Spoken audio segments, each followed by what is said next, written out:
Chintamani news ಕನ್ನಡಕ್ಕೆ ಸ್ವಾಗತ. ಸರ್ಕಾರದ 1 ರು ದುರ್ಬಳಕೆ ಮಾಡಿಕೊಂಡರೆ ಆ ಸ್ಥಾನದಲ್ಲಿ ಮುಂದುವರಿಕೂಡುವುದು ಎಂಬುದು ಸಿದ್ದರಾಮಯ್ಯನವರಿಗೆ ಚೆನ್ನಾಗಿ ಗೊತ್ತು. ಬಿಜೆಪಿ ಮುಖಂಡ ಜಿಎನ್ ವೇಣುಗೋಪಾಲ್.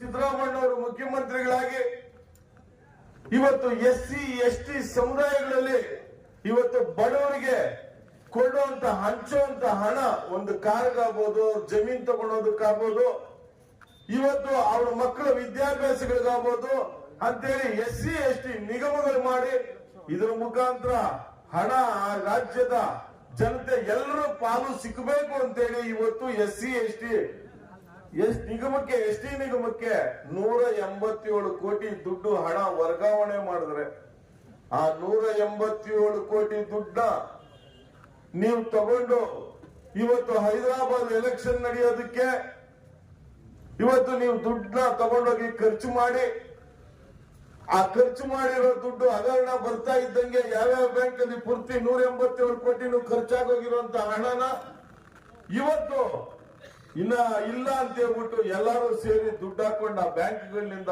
ವಾಪಸ್ ಕಳಿಸಿ 80 ಕೋಟಿ ಇಲ್ಲ, ನಾವು 89 ಕೋಟಿನೇ ಅಂತೇಳಿ ಸಿದ್ದರಾಮಯ್ಯ ಸೆಕ್ಷನ್ ನಲ್ಲಿ ಹೇಳ್ತಾರೆ.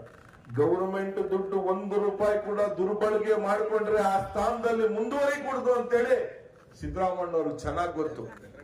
ಮೂಡಾದಲ್ಲಿ ಕೆಸರೆ ಎಂಬಲ್ಲಿ 1 ಎಕರೆ ಜಮೀನ ಡಿನೋಟಿಫಿಕೇಶನ್ ಮಾಡಿಸ್ಕೊಂಡಿದ್ದೀರಿ. ನೀವು ಏನ್ ಕತೆ ಜಮೀನ್ ನಿಮ್ದೇ. ವಿಜಯನಗರದಲ್ಲಿ ಸೈಟ್ಗಳಾಗಿ ಬದಲಾವಣೆ ಮಾಡಿಕೊಂಡು 1,61 ಲಕ್ಷ ರೂಪಾಯಿ ಜಾಗನ ಒಂದೇ ಅಂತಲ್ಲ, ಯಾವುದೇ ಆಫೀಸಲ್ಲಿ ಹೋಗ್ಲಿ, ಎಲ್ಲೇ ಹೋಗ್ಲಿ ಬಡವರು ಕೆಲಸ ಮಾಡ್ತಾ ಇಲ್ಲ. ಅಧಿಕಾರಿ ರೇಟ್ ಫಿಕ್ಸ್ ಮಾಡ್ತಾ ಇದ್ದಾರೆ. 40% ಬಿಜೆಪಿ ಸರ್ಕಾರ ಅಂತೇಳಿ ಬೊಗಳ್ದಂತ ಕಾಂಗ್ರೆಸ್ ಅವರು ಇವತ್ತು 106% ಡಬಲ್.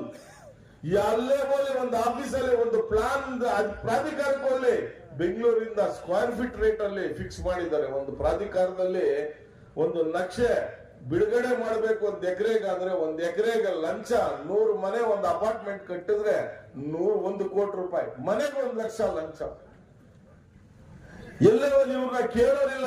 ಯಾವ ಅಫಿಷಿಯಲ್ ಹೋಗ್ಲಿ ಕೆಲಸ ಮಾಡು ಅಂದ್ರೆ ದುಡ್ಡೆಷ್ಟು ರೇಟ್ ಅಂತ ಕೇಳ್ತಾ ಇದ್ದಾರೆ.